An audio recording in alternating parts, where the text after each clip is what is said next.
स्वाभिमानी नरेन और उसके परिवार की जीवन की गाड़ी जब गरीबी और मजदूरी की पटरी पर डगमगाने लगती है, तब इंसान का असली चरित्र सामने आता है।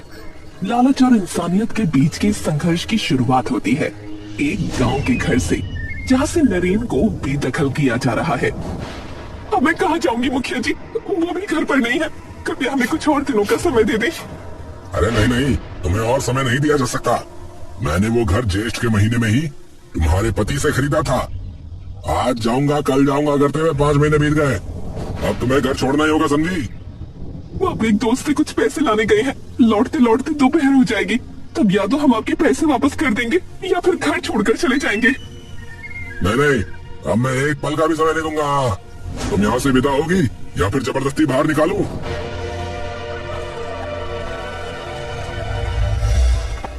उसकी जरूरत नहीं पड़ेगी मुखिया, मैं आ गया हूँ। अभी आपको सब कुछ समझा कर विदा हो जाऊंगा। आप आ गए, देखिए हमें निकाल रहे हैं। चलो भाग्यवान, अब एक पल भी यहाँ नहीं रुकना। जो व्यक्ति एक दिन बर्दाश्त नहीं कर सकता, उसके साए में एक पल भी नहीं रहूंगा। हाँ हाँ जाओ, तुम्हें रहने के लिए कहा किसने है? जल्दी विदा होकर मुझे मुक्त करो। जा रहा हूँ मुखिया बाबू। एक दिन मुझे सहारा देकर आपने बहुत बड़ा उपकार किया था, उसके लिए मैं आभारी हूँ। तुम खड़ी क्यों हो भाग्यवान? जल्दी जाकर अपना सामान ले आओ। हम अब कहाँ जाएंगे? हमारे पास जाने की कोई जगह नहीं है। उनसे कहिए ना कि आज की रात का समय दे दे। इसके जैसे पाखंडी से मैं और विनती नहीं करूंगा। तुम जल्दी जाकर कपड़े और सारा सामान लेकर आओ। पापा, ओ पापा, अब हम कहाँ जाएंगे? पता नहीं बेटा, जहाँ ऊपर वाले ने हमारे लिए ठिकाना रखा होगा वहीं जाएंगे। और आप भी सुन लीजिए मुखिया बाबू, एक दिन आप मुझे ढूंढेंगे। मैं उस दिन का इंतजार कर रहा हूँ। अरे जा जा, तुझे ढूंढने का ना तो मेरे पास समय और ना ही इच्छा, समझा? मेरी आंखों के सामने से दूर हो। भारी मन और थके हुए कदमों के साथ नरेन का परिवार अपने घर की सीमाओं को पीछे छोड़ आया है। रास्ते अनजान है और मंजिल का कोई ठिकाना नहीं है। तपती धूप और लंबी राह ने सावित्री और तपन को निढाल कर दिया है। अब उनके सामने केवल एक ही सवाल है, आज की रात कहाँ बीतेगी? मैं अब और नहीं चल पा रही हूँ। और कितनी दूर जाना है? थोड़ा और कष्ट सह लो भाग्यवान। सामने बस्ती है, वहाँ पहुँचते ही कोई सहारा मिल जाएगा। बस्ती में किसके पास जाएंगे? यहाँ तो हमारा कोई परिचित नहीं है। वो तो ठीक है, पर किसी न किसी के घर तो रुकना ही होगा। आज की रात किसी के सहारे रहकर कल कुछ उपाय करेंगे। तो फिर हम यहीं रुक जाते हैं। तपन को भी बहुत कष्ट हो रहा है और नहीं चल पा रहा। यहाँ हम विश्राम करते हैं। आप जाकर देखिए कि किसी के घर ठिकाना मिल सकता है क्या? ठीक है, सामने एक बरगद का पेड़ दिख रहा है, चलो वहीं तुम्हें छोड़कर जाता हूँ। ठीक है, चलिए।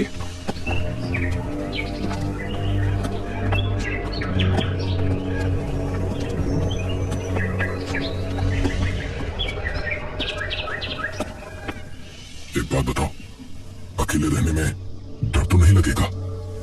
नहीं नहीं, डर कैसा? और फिर तपन तो साथ है ही। ठीक है, सावधानी से जाना।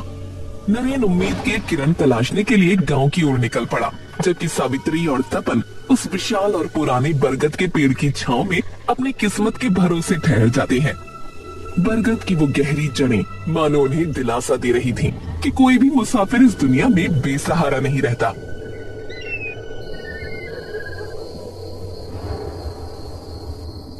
घर में कोई है? क्या घर में कोई है? अरे इतनी रात को कौन आया है? मैं एक परदेसी मुसाफिर हूँ, आपके पास थोड़ी सी पनाह की उम्मीद से आया हूँ। परदेसी मुसाफिर? आपका घर कहाँ है? तालासारी गांव, यहाँ से 20 कोस दूर। तालासारी? अरे वो तो बहुत दूर है। इतनी दूर किस लिए आए हैं? उस गांव में सब कुछ बेचकर चला आया हूँ, साथ में मेरा परिवार भी है। आज अगर थोड़ा सहारा मिल जाए तो कल कोई रास्ता निकाल लूंगा। नहीं नहीं माँ से, मैं आपको सहारा नहीं दे पाऊंगा। अनजान लोगों को इस गांव में पनाह देना मना है। अरे नहीं नहीं महाशय, मैं एक भला मानस हूँ। वो तो आपके माथे पर नहीं लिखा है। ओह, तो आप सहारा नहीं देंगे? नहीं, फिलहाल वैसे कोई व्यवस्था नहीं हो पाएगी। एक काम कीजिए, आज रात किसी तरह पेड़ के नीचे बिता दीजिए।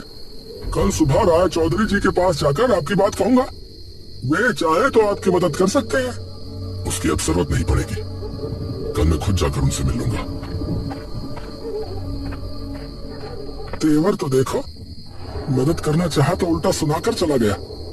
इसीलिए लोग कहते हैं कि बिन मांगे किसी की मदद नहीं करनी चाहिए। जाने तो भाड़ में। माँ, ओ माँ, इतनी देर हो गई, पापा अभी तक नहीं आए। पापा कब आएंगे माँ? आ जाएंगे बेटा, आ जाएंगे, थोड़ा धीरज रख। मुझे बहुत भूख लगी है माँ, कुछ खाने को नहीं दोगी? तेरे पापा आ जाए तो कहूंगी दुकान से कुछ खरीद लाए। अच्छा माँ, क्या इस बरगद के पेड़ के अंदर रहा जा सकता है?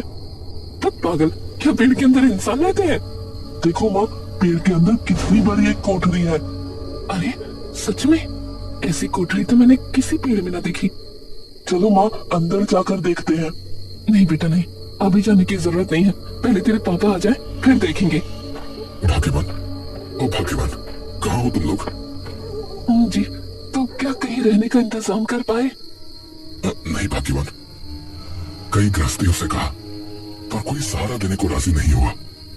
इस गांव के लोग बड़े स्वार्थी लग रहे हैं, मुसीबत में सुनकर भी कोई सहारा नहीं देता। अरे छोड़ो उनकी बातें, आज की रात किसी तरह यहीं बिता देंगे।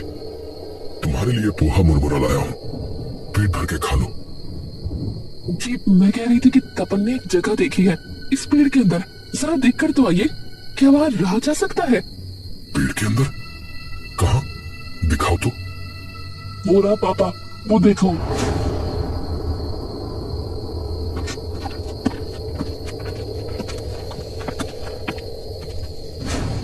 ये तो बहुत सुरक्षित जगह है, बाहर से समझ ही नहीं आता कि अंदर इतनी खाली जगह है। हाँ, जगह बहुत सुरक्षित है और रहने लायक भी। तो फिर अब चिंता नहीं है भाग्यवान, चलो आज की रात यहीं रुक जाते हैं। इस कोठरी में हमें कोई डर नहीं। ठीक है, जब आप कह रहे हैं तो ऐसा ही होगा। तपन, सारा सामान कोठरी के अंदर रख दी। मजा आ गया, मजा आ गया, अब हम पेड़ के अंदर रहेंगे।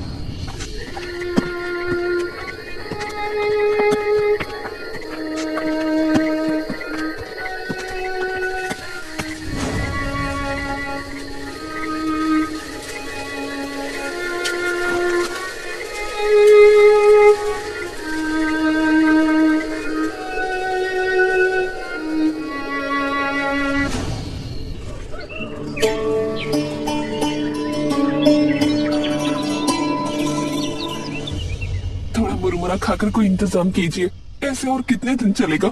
सर छिपाने के लिए एक जगह का इंतजाम तो करना ही होगा। हाँ भाग्यवान, इंतजाम हो जाएगा। ये जगह मुझे पसंद आ गई है। सुना है ये सरकारी जमीन है और चौधरी लोग इसका उपभोग कर रहे हैं। उनसे पूछकर देखता हूँ कि क्या यहाँ एक कमरा बनाया जा सकता है। हाँ जी, जगह बहुत सुंदर है। आप राय चौधरी जी से पूछकर देखिए कि इस पेड़ के नीचे एक कमरा बनाया जा सकता है क्या? ठीक है, मैं जाता हूँ। उम्मीद है कोई इंतजाम हो जाएगा।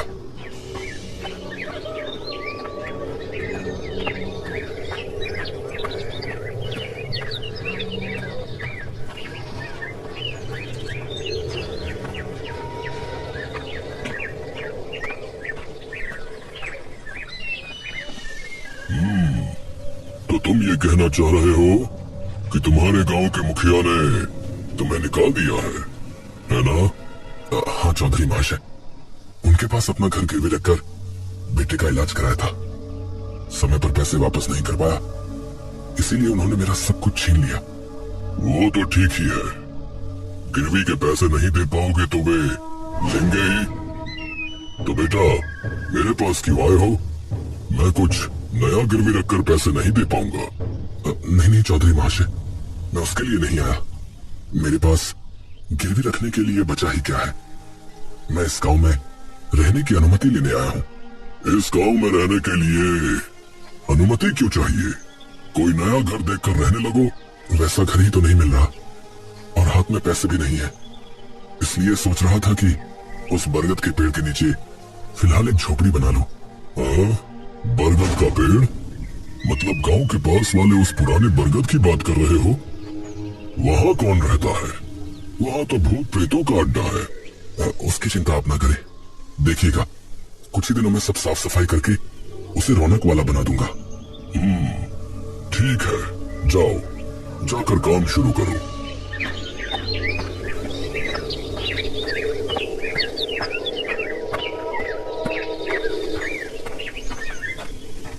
चौधरी महाशय।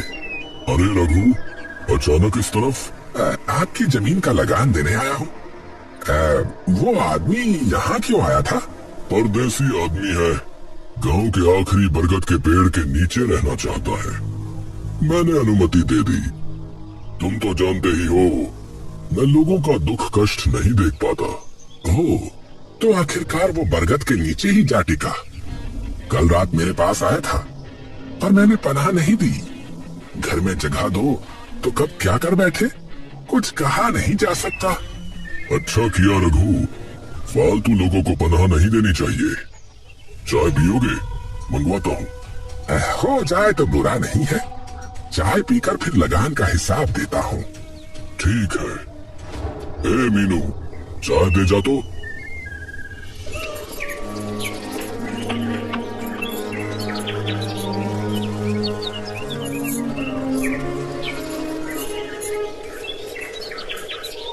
माँ, ओ माँ, पापा अभी तक नहीं आए। पापा कब आएंगे माँ? आ जाएंगे बेटा, आ जाएंगे। चौधरी के घर गए हैं, उनसे पक्की बात करके ही आएंगे। वहाँ क्या इतनी बातें हो रही हैं माँ? सुना नहीं, हम इस बरगद के नीचे घर बनाएंगे। राय चौधरी से उसी की अनुमति ले रहे हैं। भाग्यवान, ओ भाग्यवान। हाँ जी, क्या आप बांस ले आए? हाँ भाग्यवान, चौधरी महाशय ने यहाँ रहने की अनुमति दे दी है, इसलिए अब देर नहीं की। जंगल से बांस काट लाया हूँ। घोष महाशय ने भी कहा है कि वे थोड़ा छप्पर के लिए पुआल दे देंगे। अच्छा किया, उसी से एक कमरा बन जाएगा। आप कुछ खाकर काम शुरू कर दीजिए, मैंने कुछ रोटियां बनाई हैं। इतनी जल्दी रोटियां भी बना ली? आटा कहाँ से मिला? हाथ में 2 रुपये थे, उसी से खरीद लाई। बहुत अच्छा, तो खाने को दो, फिर काम शुरू करता हूँ।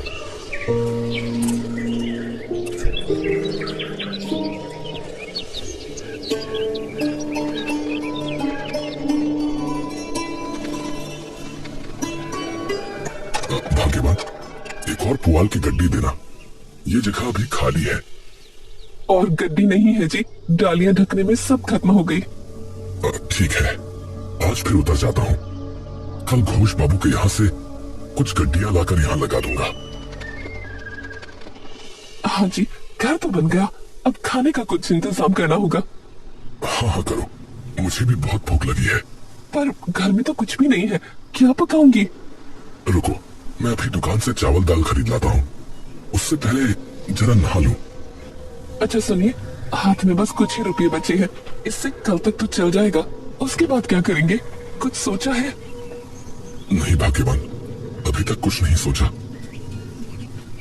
मैंने एक तरकीब निकाली है, अगर उस हिसाब से काम करें तो थोड़े ही दिनों में हम अमीर हो जाएंगे। क्या तरकीब है भाग्यवान? आज सारा दिन मैंने देखा है कि यहाँ से बहुत से लोग बाजार जाते हैं। हाँ हाँ, यहाँ से पहाड़ तली हाट 10 कोस दूर है, सब वहीं जा रहे हैं। इतनी दूर आने जाने में सबको बहुत कष्ट होता है, इसलिए वो इस बरगद के नीचे बैठकर सुस्ताते हैं। अगर यहाँ एक छोटा सा होटल खोल लिया जाए तो बहुत अच्छा होगा। बात तो गलत नहीं कही तुमने। रोजाना नाश्ते और खाने का इंतजाम हो तो लोगों को भी फायदा होगा और हमारे हाथ में भी थोड़े पैसे आएंगे। तो आज ही आप हाट से कुछ सामान खरीद लाइए, कल सुबह से मैं खाना बनाने की तैयारी करूंगी। देखते हैं इस काम से किस्मत बदलती है या नहीं। बहुत खूब, तो मैं अभी जाता हूँ, पहले नहा लूं। पापा, मैं भी आपके साथ आऊंगा। आजा जल्दी आ, मेरे पास बिल्कुल समय नहीं है।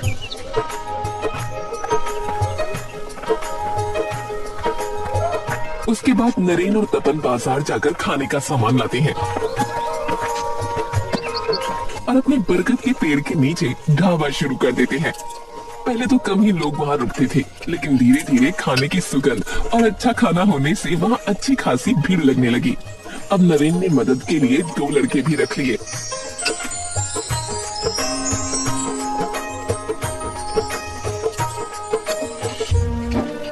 होटल में इतने सारे लोग आ रहे हैं और यहाँ एक भी आदमी नहीं है। ए भोला, बबलू, जल्दी यहाँ आओ। मुझे बुलाया काका? हाँ हाँ, उस उत्तर वाली मेज पर खाना दो। वे लोग कब से आकर बैठे हैं और अपनी मालकिन से जाकर कह कि जल्दी चावल चढ़ाए, आज बहुत भीड़ होगी। जा रहा हूँ।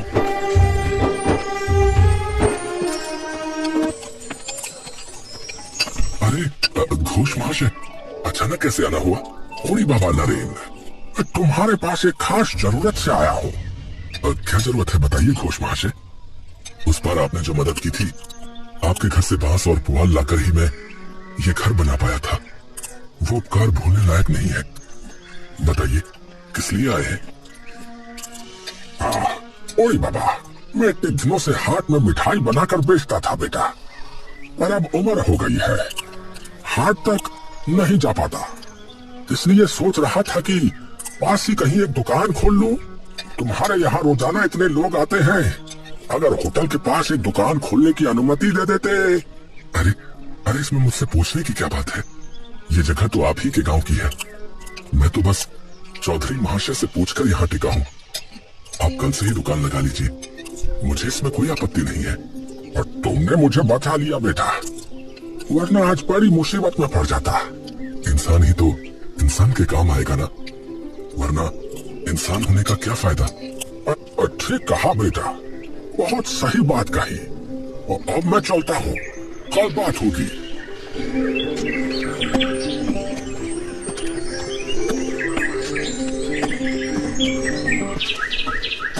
हाँ जी, वो क्यों आए थे? हमारे होटल के पास अपनी मिठाई की दुकान लगाने के लिए। मैंने कह दिया कि कल से ही काम शुरू कर दे।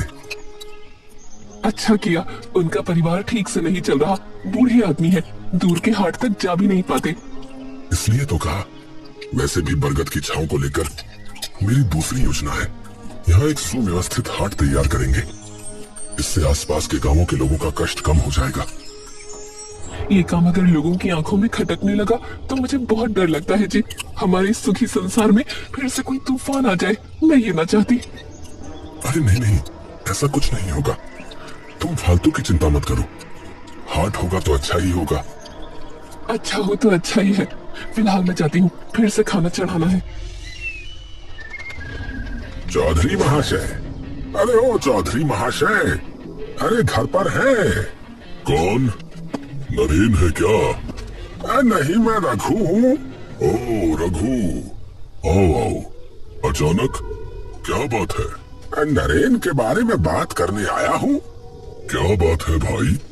सुना है वो बरगद के नीचे व्यापार करके अमीर बन गया है। इसीलिए तो आपके पास आया हूँ।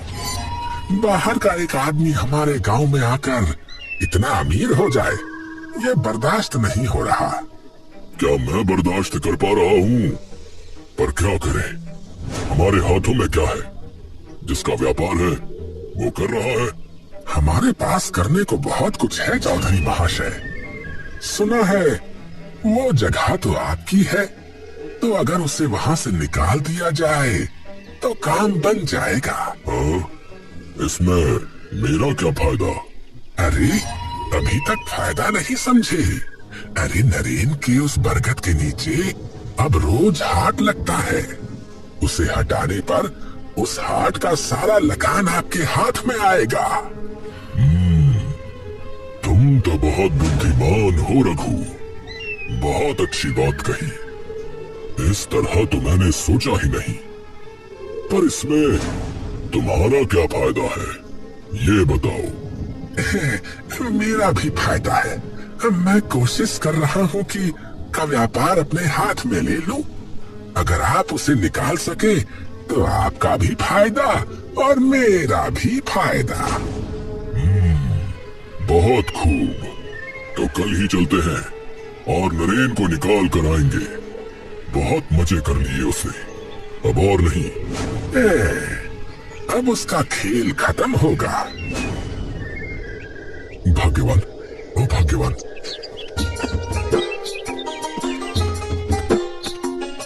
क्या बात है, सुबह सुबह कहाँ जा रहे हैं?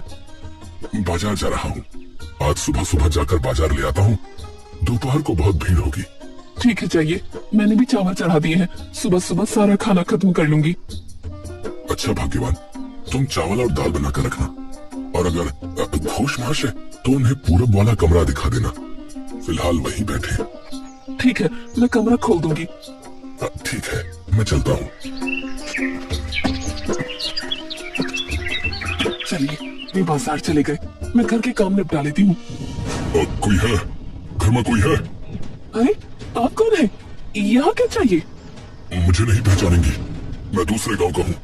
यहाँ मुसीबत में पड़कर आया हूँ। क्या मुसीबत है ये आपकी?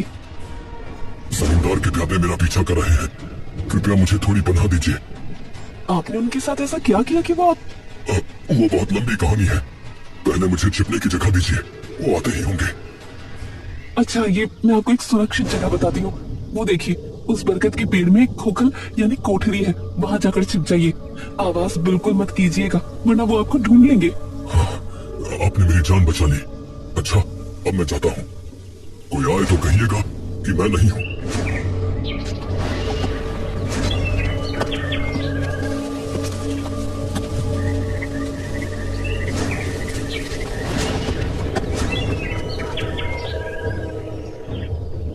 नरेन, अरे ओ नरेन, तुम तो यही हो। तुम्हारे पास ही आया हूँ। अचानक मेरे पास? अब क्या बात है चौधरी महाशय? चौधरी महाशय एक जरूरी बात कहने आए हैं। तुम्हें ये घर खाली करना होगा। घर छोड़ना होगा? ये आप क्या कह रहे हैं? आपने ही तो मुझे यहाँ रहने दिया था। रहने दिया था, पर पूरे जीवन के लिए नहीं। इतने दिन तुमने फायदा उठाया, अब मेरी जगह मुझे वापस कर दो। नहीं नहीं चौधरी महाशय, ये जगह मैं नहीं दे पाऊंगा। जरूरत हो तो आप इसके बदले पैसे ले लीजिए, पर हमें यहीं रहने दीजिए। अरे नहीं, वैसा नहीं होगा नरेन, हमें जगह चाहिए। तुम अपना इंतजाम देखो। ये जगह मैं नहीं छोड़ूंगा, ये सरकारी जमीन है। अगर सरकार कभी कहेगी तभी मैं यहाँ से जाऊंगा। तुम देख रहे हो नरेन, तुम बहुत बदतमीज हो गए हो। सुनो, मैं प्यार से कह रहा हूँ, जगह छोड़ दो, वरना मुसीबत हो जाएगी। अरे हमें तो जानते ही हो, कुछ दिन पहले गोपू चाट उनकी जिद की वजह से। वो बात भूल मत जाना। हाँ, अब हम चलते हैं, कल तक घर खाली कर देना, समझे?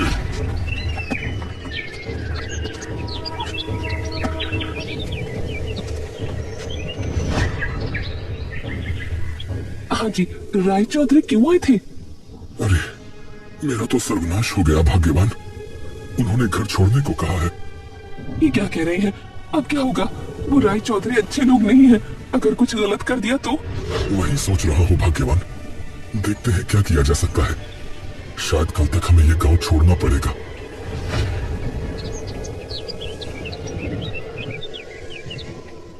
शाम हो गई, अभी तक कोई प्यादा या कोई नहीं आया। लगता है वो आज ना आएंगे। उस बेचारे आदमी को बुला लाती हूँ, थोड़ा अंधेरा होते ही वो गांव से भाग सकेगा। ओ भाई, सुन रहे हैं?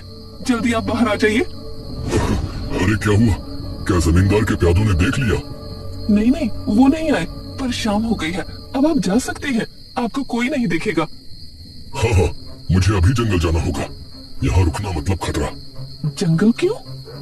ओह, मैंने आपको अपना परिचय नहीं दिया। मैं सिंटू डाकू हूँ, लोग मुझे परोपकारी डाकू कहते हैं। इस गांव में एक किसान की मदद करने आया था, पर वो किसान खुद जमींदार का आदमी निकला, जो मुझे पकड़ना चाहता था। हाँ हाँ, मैंने आपके बारे में सुना है। आप गरीबों की मदद करते हैं और अमीर साहूकारों को सजा देते हैं। सब आपकी तारीफ करते हैं। अपनी क्षमता के अनुसार सबकी सहायता करने का प्रयास करता हूँ। आज आपने प्यादों से मेरी जान बचाई है। बताइए, मैं आपकी क्या सेवा करूँ? हमें घर से निकालने के लिए राय चौधरी ने हुक्म दिया है। वो हमारा व्यापार खुद लेना चाहता है। कृपया उसके हाथ से हमारी रक्षा कीजिए, मैं आपकी सदा आभारी रहूंगी। ठीक है, आज ही राय चौधरी को मैं उत्तर के जंगल में ले जाऊंगा। वो फिर कभी आपको परेशान नहीं करेगा। ऐसा हुआ तो बहुत अच्छा होगा। हम चाहते हैं कि वो हमारे सुखी संसार में आग ना लगाए। ऐसा ही होगा। और एक बात, अगर कभी सहायता चाहिए हो तो उत्तर के जंगल में आइएगा, और 7 बार सीटी बजाइएगा, मैं वहां आ जाऊंगा। ठीक है, अब से किसी जरूरत पर आपके पास ही आऊंगी। मैं अब चलता हूँ। राय चौधरी से अब डरने की आवश्यकता नहीं है। कुछ देर बाद नरेन और सावित्री। क्या सिंटू डाकू आया था हमारे घर? हाँ जी, सारा दिन उसी पेड़ के खोखल में था। जाने से पहले कह गया है कि राय चौधरी को सबक सिखाएगा। अब हमें चिंता करने की जरूरत नहीं है। मुझे विश्वास नहीं हो रहा भाग्यवान, राय चौधरी बहुत शातिर है। उसे कोई कुछ नहीं कर पाएगा। नरेन, नरेन, घर में हो? कौन? रघु भाई? हाँ भाई, मुझे बचा लो। क्यों, क्या हुआ आप लोगों को? राय चौधरी को कुछ लोग उठा ले गए हैं। मुझे भी धमकाया है कि अगर तुम्हारे घर की ओर आंख उठाकर भी देखा तो मुझे यकीन है कि वो सिंटू डाकू के लोग थे। चौधरी महाशय का अपहरण हो गया? हाँ भाई, इसीलिए तुम्हारे पास आया हूँ। हम अब तुम्हारे किसी सामान पर लालच नहीं करेंगे। तुम अपने सुखी संसार में खुश रहो। बस एक विनती है, चौधरी को वापस ले आओ। तुम्हारे अलावा वो डाकू किसी की बात नहीं सुनेगा। अब मैं कहाँ से लाऊंगा? डाकू उन्हें कहाँ ले गए हैं, मुझे कुछ नहीं पता। मैं सब बता देती हूँ। रघु बाबू, आप घर जाइए। राय चौधरी महाशय ठीक समय पर वापस आ जाएंगे। हम उन्हें ले आएंगे। पर आपकी बात से अगर आप मुकरे तो समझ लीजिएगा इससे बड़ी मुसीबत में पड़ जाएंगे। नहीं नहीं, मैं अब कोई गलती नहीं करूंगा। कभी किसी का सुखी घर तोड़ने नहीं जाऊंगा। आज समझ गया कि शेर को सवा शेर मिलता ही है। चलिए, आखिरकार समझ तो आ गया। आप भी याद रखिएगा, दूसरों का नुकसान करने वालों का हाल राय चौधरी जैसा ही होता है। समय रहते सुधर जाइए।